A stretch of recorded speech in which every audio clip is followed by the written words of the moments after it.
नमस्कार, मैं हूं आयुषी ओझा और आप देख रहे हैं लोकतंत्र के रंगबाज। यूपी की राजनीति की कहानी बिना बाहुबलियों के अधूरी है। यूपी की सियासत में एक से बढ़कर एक बाहुबली हुए, कुछ वक्त के साथ गुजर गए और कुछ बाहुबली ऐसे भी हुए जो समय के साथ और मजबूत होते चले गए। लोकतंत्र के रंगबाज में आज हम बात करेंगे यूपी के एक ऐसे बाहुबली नेता की जिसने दूध बेचने से लेकर शराब बेची और फिर विधानसभा से लेकर संसद तक पहुंच गया। नाम है धर्मपाल यादव उर्फ डीपी यादव।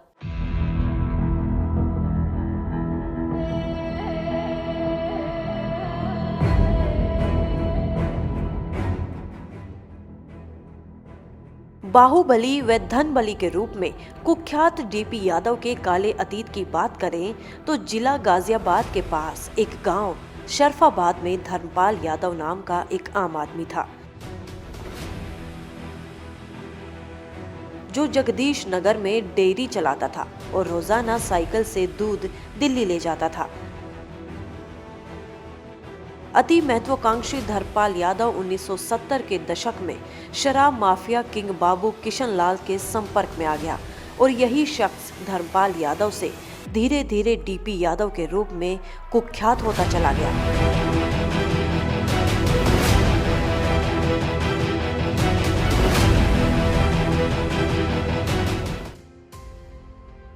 शराब माफिया किशनलाल डीपी यादव को एक दबंग गुंडे की तरह इस्तेमाल करता था और डीपी शराब की तस्करी में अहम भूमिका निभाता था। डीपी यादव कुछ समय बाद ही किशनलाल का पार्टनर बन गया।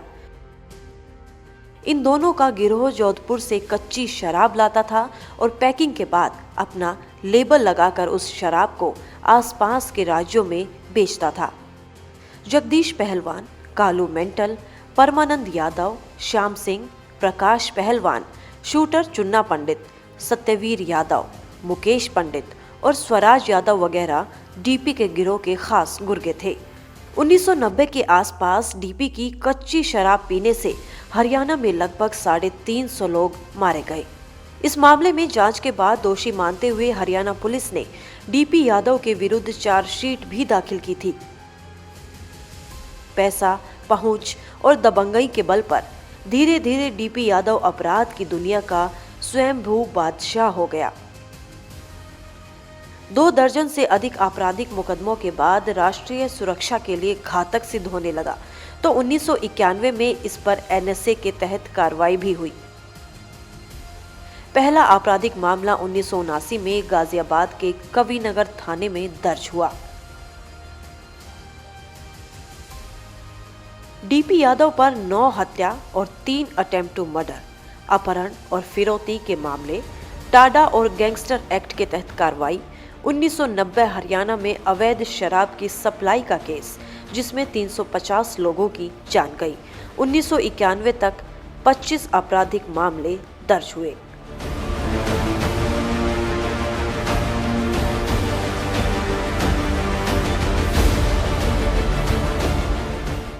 यूपी का एक बड़ा बाहुबली नेता जिसने अपने अपराधों के दम पर यूपी की राजनीति में एक अलग ही जलवा कायम कर लिया था। यूपी के इस बाहुबली ने दूध बेचने का काम शुरू किया था, लेकिन दूध बेचते बेचते शराब बेचने लगा।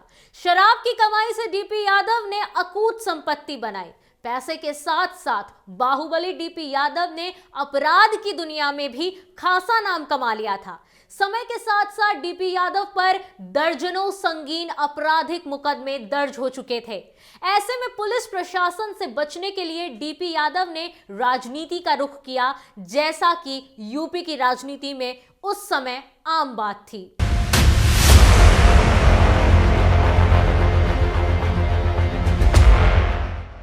अनगिनत संपत्ति अर्जित करने के बाद भी डीपी यादव की छवि एक गुंडे और माफिया वाली ही थी, जिससे निजात पाने के लिए यह छटपटा रहा था। 80 के दशक में कांग्रेस के बलराम सिंह यादव ने इसे कांग्रेस पिछड़ा वर्ग का जिला गाजियाबाद का जिला अध्यक्ष बना दिया, तो डीपी ने नवयुग मार्केट में कार्यालय खोलकर उस पर विशाल बोर्ड लगाया। मतलब नेता बनने की चाह इसके अंदर पहले से ही गहरे तक थी। इसी बीच यह महेंद्र सिंह भाटी के संपर्क में आ गया और वह ही इसे राजनीति में लाए। पहली बार डीपी यादव विसरक से ब्लॉक प्रमुख चुना गया। इसके बाद मुलायम सिंह यादव के संपर्क में आ गया। कहा जाता है कि पार्टी गठन करने के बाद मुलायम सिंह यादव को धनाढ्य लोगों की जरूरत थी।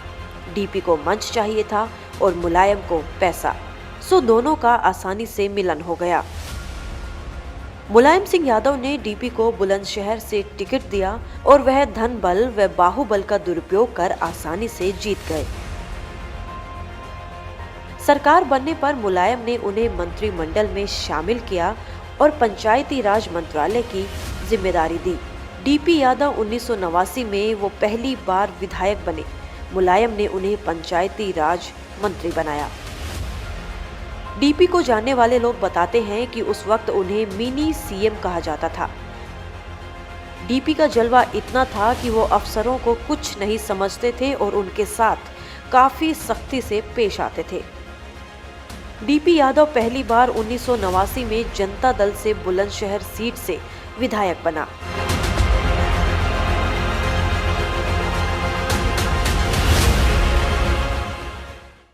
अस्सी के दशक में महेंद्र सिंह भाटी गाजियाबाद, बुलंदशहर और आसपास के जिलों में राजनीतिक रूप से बड़ा नाम था। डीपी यादव को महेंद्र सिंह भाटी की राजनीति में लाए थे। पहले बिसरख का ब्लॉक प्रमुख और फिर 1979 में पहली बार विधानसभा पहुंचा डीपी यादव एक के बाद एक राजनीतिक सीढ़ियां चढ़ता गया। 1993 में उत्तर प्रदेश सरकार में राज्य मंत्री रहा, लेकिन जिस पैसे के लिए मुलायम सिंह यादव ने डीपी यादव को हाथों हाथ लिया था, उसी पैसे के कारण मुलायम सिंह यादव ने डीपी यादव से दूरी बना ली। कहा जाता है कि मुलायम सिंह यादव के करीबियों और पार्टियों के खास नेताओं को डीपी यादव आए दिन कीमती तोहफे भेजता था। डीपी यादव पार्टी पर हावी होता था। उससे पहले मुलायम सिंह यादव ने डीपी से ही किनारा कर लिया। बाद में डीपी यादव ने बसपा का दामन थाम लिया और 1996 के लोकसभा चुनावों में बसपा के टिकट पर संभल लोकसभा सीट से चुनावी मैदान में उतरा। उस समय मुलायम सिंह ने डीपी यादव को चुनाव हारने में अपनी पूरी ताकत झोंक दी थी, पर इसके बावजूद मुलायम सिंह यादव डीपी यादव को चुनाव हराने में कामयाब नहीं हो पाए थे। 1996 में चुनाव जीतकर ये बाहुबली देश की संसद पहुंच गया, लेकिन 1998 के लोकसभा चुनावों में डीपी यादव को रोकने के लिए खुद मुलायम सिंह यादव को चुनावी मैदान में उतरना पड़ा। 1998 के लोकसभा चुनावों में एक बार फिर डीपी यादव संभल से ही चुनावी मैदान में उतरा। संभल लोकसभा सीट को मुलायम परिवार का गढ़ माना जाता था, पर 1996 में डीपी यादव ने इस किले को ध्वस्त कर दिया था। 1998 के लोकसभा चुनावों में मुलायम सिंह यादव खुद संभल से चुनाव लड़े और डीपी यादव को चुनाव में हरा दिया। इसके बाद 1999 में फिर एक बार डीपी यादव और मुलायम सिंह का चुनाव में आमना सामना हुआ। इस बार भी डीपी यादव को हार देखनी पड़ी। उत्तर प्रदेश का ये बड़ा बाहुबली अब राजनीति में बेहद मंझा हुआ खिलाड़ी हो चुका था। लगातार हुए 2 हार के बाद भी इस बाहुबली ने संसद पहुंचने का रास्ता निकाल ही लिया।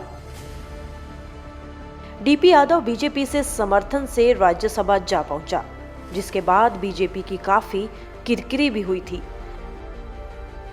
2004 में एक बार फिर डीपी यादव का आमना सामना मुलायम परिवार से हुआ, लेकिन इस बार डीपी यादव के सामने मुलायम सिंह के भाई और राज्यसभा सांसद प्रोफेसर राम गोपाल यादव चुनाव में उतरे।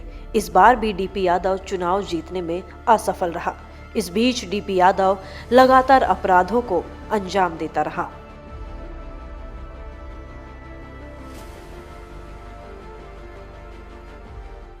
जब मुलायम सिंह यादव ने जनता दल से अलग होकर अपनी पार्टी बनाई तो डीपी यादव मुलायम सिंह यादव के साथ समाजवादी पार्टी में शामिल हो गया। डीपी यादव और महेंद्र सिंह भाटी के बीच दूरी भी आ गई, लेकिन डीपी यादव ने ऐसा कुछ किया जिससे पूरा प्रदेश ही हिल गया।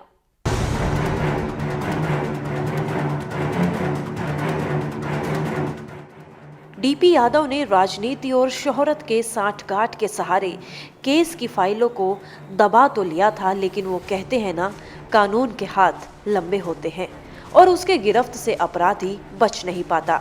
डीपी यादव को 1992 में पूर्व विधायक महेंद्र सिंह भाटी के हत्या के आरोप में 23 साल बाद उम्र कैद की सजा सुनाई गई। महेंद्र भाटी और डीपी यादव दोनों करीबी दोस्त थे।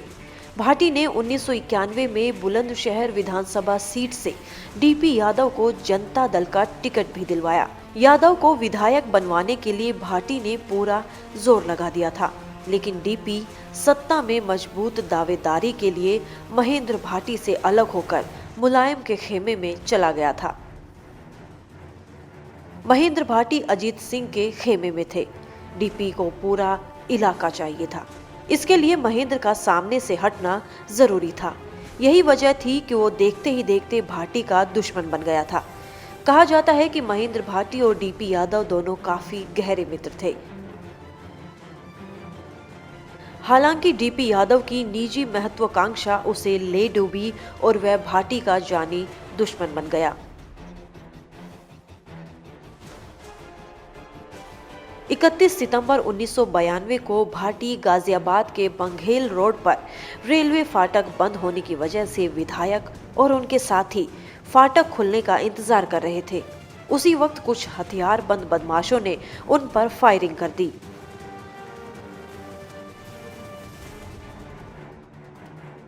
महेंद्र सिंह भाटी और उनके साथी उदय प्रकाश की मौत हो गई। सीबीआई के मुताबिक डीपी यादव ने भाटी की हत्या के लिए बदमाशों को गाड़ी उपलब्ध कराई थी। घटना के बाद हत्या में इस्तेमाल की गाड़ी को जला दिया गया।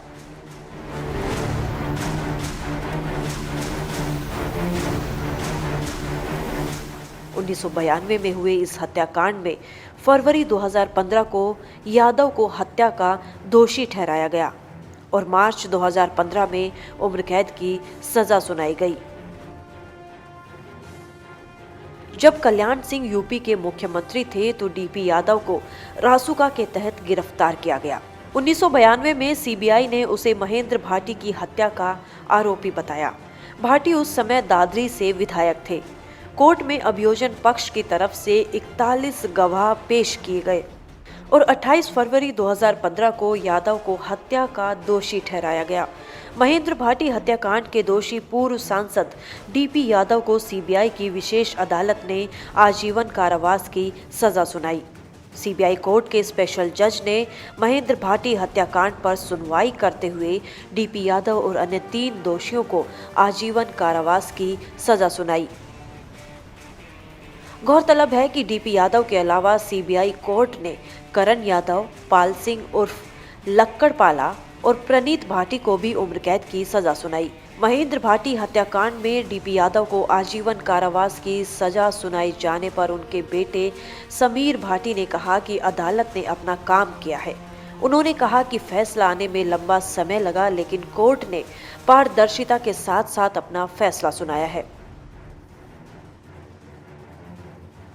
उन्होंने कहा कि वह अदालत के फैसले से संतुष्ट हैं। उन्होंने ये भी कहा कि 23 साल का वक्त काफी लंबा होता है। साथ ही नीलम कटारा ने कहा कि न्याय प्रणाली में हुई देरी की वजह से कई बार अपराधी बच भी जाते हैं।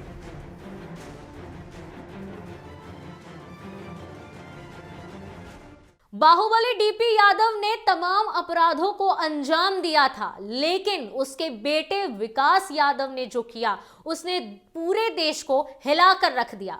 साल 2002 में डीपी यादव के बेटे विकास यादव ने अपनी बहन के प्रेमी की हत्या कर दी। इस हत्या ने पूरे देश को हिलाकर रख दिया और बाहुबली डीपी यादव और उसका परिवार पूरे देश और मीडिया के निशाने पर आ गया।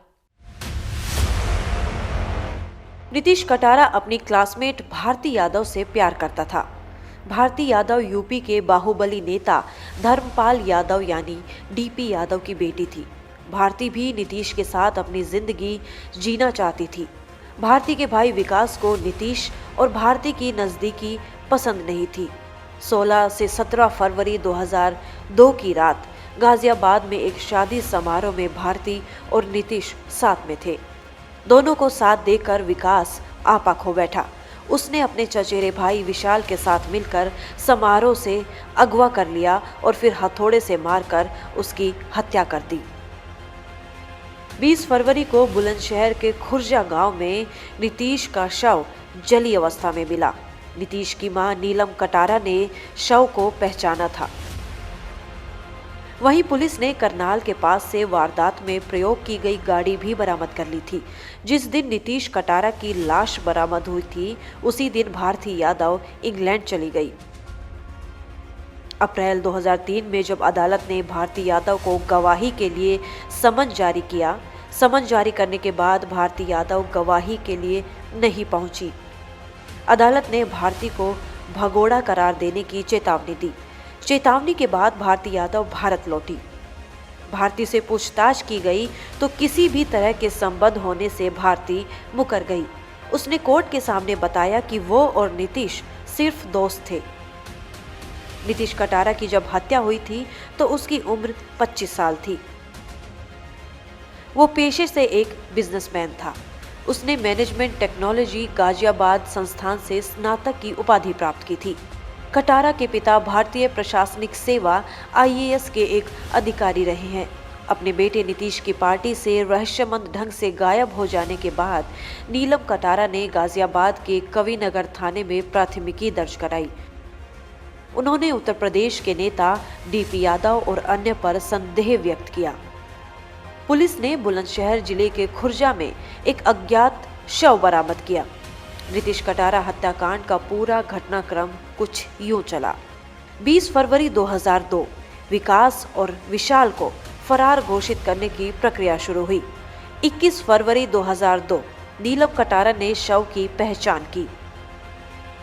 23 फरवरी 2002 विकास और विशाल मध्य प्रदेश में डबरा रेलवे स्टेशन से गिरफ्तार हुए।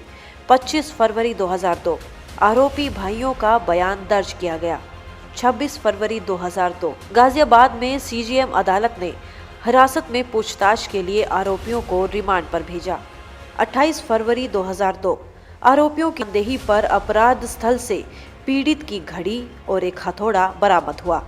11 मार्च 2002 पुलिस ने करनाल में एक फैक्ट्री से एक टाटा सफारी बरामद की, जिसका उपयोग कथित तौर पर अपराध के लिए किया गया। 3 मई 2002 पुलिस ने भारतीय दंड संहिता की धारा 302 हत्या, 364 अपहरण, 201 तथ्यों से छेड़छाड़ और 34 साझा इरादा के तहत आरोप पत्र दाखिल किया। मई 2002 उच्चतम न्यायालय ने नीलम कटारा की याचिका पर मामला पटियाला हाउस में रेफर किया। 23 नवंबर 2002 आरोपियों के खिलाफ आरोप तय हुए। 29 से 30 नवंबर 2006 आरोपी की बहन भारती यादव अदालत में पेश हुई। 19 अप्रैल 2007 अजय कटारा सहित 43 गवाहों से जिरह के बाद गवाहों के बयान दर्ज किए जाने की प्रक्रिया पूरी हुई। 14 मई 2008 अदालत ने विकास की याचिका पर दिल्ली सरकार को नोटिस जारी किया। 27 मई 2008 अतिरिक्त सत्र न्यायाधीश रविंद्र कौर ने आवेदन खारिज किया और फैसला सुनाने के लिए 28 मई की तारीख मुकर्रर की। आरोपी ने सुनवाई अदालत को फैसला सुनाने से रोकने के लिए दिल्ली उच्च न्यायालय से अनुरोध किया। 30 मई को अदालत ने दोनों अभियुक्तों को उम्र कैद की सजा सुनाई। 1 जुलाई को नीतीश की मां नीलम कटारा ने दोनों अभियुक्तों को फांसी की सजा दिए जाने की मांग को लेकर हाई कोर्ट में याचिका दायर की। 5 सितंबर को विकास व विशाल ने निचली अदालत के फैसले को हाई कोर्ट में चुनौती दी। 10 जुलाई 2011 को निचली अदालत ने सुखदेव पहलवान को उम्र कैद की सजा सुनाई। उसने इस फैसले को हाई कोर्ट में चुनौती दी। 2 अप्रैल 2014 को हाई कोर्ट ने तीनों अभियुक्तों की याचिका खारिज कर निचली अदालत के फैसले को बरकरार रखा। बहुचर्चित नीतीश कटारा हत्याकांड में सुप्रीम कोर्ट ने 3 अक्टूबर 2016 को अपना फैसला सुनाया। फैसले के मुताबिक नीतीश कटारा की हत्या के आरोपी विकास यादव और उनके चचेरे भाई विशाल को सुप्रीम कोर्ट ने 25 साल के नीतीश के अपहरण और हत्या के मामले में दोषी ठहराते हुए 25 साल के कारावास की सजा सुनाई। इस पूरे घटनाक्रम में नीतीश कटारा की मां नीलम कटारा ने जमकर बाहुबली डीपी यादव से टक्कर ली। नीलम कटारा ने बाहुबली डीपी यादव के सामने हार नहीं मानी और हौसला रखा। आखिरकार अपने बेटे के कातिलों को सजा दिलवाकर ही दम लिया। इस दौरान डीपी यादव पर भी तमाम आरोप, गवाहों और केस को प्रभावित करने के आरोप लगे, पर ये बाहुबली आखिरकार न्यायालय के आगे हार गया। 2007 में बाहुबली डीपी यादव ने एक बार फिर राजनीति में अपना जलवा दिखाया और अपनी पार्टी बना डाली। यही नहीं, मुलायम सिंह यादव परिवार के राजनीतिक गढ़ से चुनाव भी लड़ा और जीत गया। डीपी यादव ने 2007 में यूपी में राष्ट्रीय परिवर्तन दल नाम से पार्टी बनाई और कुछ उम्मीदवार भी उतारे। विधानसभा चुनाव में बदायूं की सहसवान सीट से वो खुद जीता और इसी जिले की बिसौली सीट से उसकी पत्नी उर्मिलेश यादव विधायक बनी। पिछली बार पूर्ण बहुमत की बसपा सरकार आने पर उन्होंने अपने दल का बसपा में विलय कर लिया और सत्ता का दुरुपयोग कर अपने भतीजे जितेंद्र यादव को एमएलसी बना दिया। इसके अलावा अपने साले भारत सिंह यादव की पत्नी पूनम यादव को जिला पंचायत अध्यक्ष की कुर्सी पर आसीन करा दिया। हालांकि अक्टूबर 2011 में चुनावी खर्च का ब्यौरा न देने के चलते चुनाव आयोग ने उसकी पत्नी की सदस्यता रद्द कर दी। चुनाव के दौरान डीपी यादव ने कुल 26 करोड़ रुपए की संपत्ति घोषित की, जिसके आधार पर वह उस वक्त यूपी का सबसे अमीर नेता बताया गया। 2009 में बदायूं से डीपी यादव ने लोकसभा का चुनाव लड़ा और करीब अंतर से मुलायम के भतीजे धर्मेंद्र यादव से चुनाव हार गया। 2012 में विधानसभा चुनाव से ठीक पहले डीपी यादव ने समाजवादी पार्टी में जाने की कोशिश की। समाजवादी पार्टी में आने के लिए डीपी यादव ने कद्दावर सपा नेता आजम खान की मदद ली, पर अखिलेश यादव के विरोध के बाद डीपी यादव समाजवादी पार्टी में शामिल नहीं हो सका। बात है वर्ष 2014 की, जब देश में लोकसभा चुनाव थे। गाजीपुर में मुख्तार अंसारी का भी सिक्का चलता था। मुख्तार की पारिवारिक पार्टी कौमी एकता दल ने डीपी यादव से गठबंधन किया और उन्हें 2014 में गाजीपुर लोकसभा से उम्मीदवार बनाया। पश्चिम यूपी के बाहुबली डीपी यादव किसी भी कीमत पर चुनाव जीतना चाहता था। जीत सुनिश्चित करने के लिए कोयत व अन्य छोटे दलों से डीपी यादव की पार्टी राष्ट्रीय परिवर्तन दल ने गठबंधन किया। डीपी यादव को विश्वास था कि बाहुबली मुख्तार अंसारी का साथ गाजीपुर में मिलने से जीत पक्की होगी, लेकिन पूर्वांचल की जनता ने ऐसा होने नहीं दिया और बता दिया कि यहाँ पर डीपी यादव का सिक्का नहीं चलता है। इस चुनाव में जनता ने जो किया उसे डीपी और मुख्तार दोनों को झटका लगा था। बीजेपी के मनोज सिन्हा को 3,06,929 व सपा की शिवकन्या कुशवाहा को 2,74,447 वोट मिले थे। इसके बाद बसपा के कैलाश नाथ सिंह यादव का नंबर आता है। उन्हें 2,41,645 मत प्राप्त हुए थे। चौथे स्थान पर पश्चिम यूपी के बाहुबली डीपी यादव थे, जिन्हें 59,510 वोटों से ही संतोष करना पड़ा। गाजीपुर संसदीय सीट पर चुनाव लड़ते समय डीपी यादव ने जमकर चुनाव प्रचार किया था। डीपी ने यहां पानी की तरह पैसा लगाया था। चुनाव में पहले डीपी यादव ने ऐसा माहौल बना दिया था जिससे लगने लगा कि डीपी यादव अब चुनाव जीत जाएंगे, लेकिन जनता ने यहां बाहुबली को उल्टे पैर वापस भेज दिया।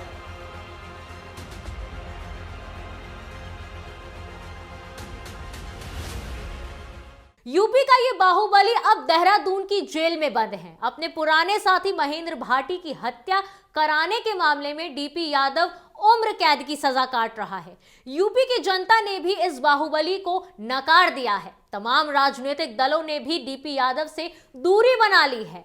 आज के समय में लगभग डीपी यादव की राजनीति खत्म हो चुकी है, पर सवाल ये उठता है कि आखिरकार दूध बेचते बेचते और फिर शराब बेचते बेचते ये अपराधी इतना बड़ा बाहुबली बना कैसे, और बाहुबली बनने के बाद विधानसभा से लेकर लोकतंत्र के मंदिर संसद तक ये बाहुबली आखिरकार पहुंचा कैसे। सवाल बहुत बड़ा है कि आखिरकार सफेदे पोशों को ऐसे बाहुबलियों की जरूरत क्यों पड़ती है। आज के लिए बस इतना ही। संसद और सांसदों से जुड़ी खबरों के लिए देखते रहिए पार्लियामेंट्री बिजनेस।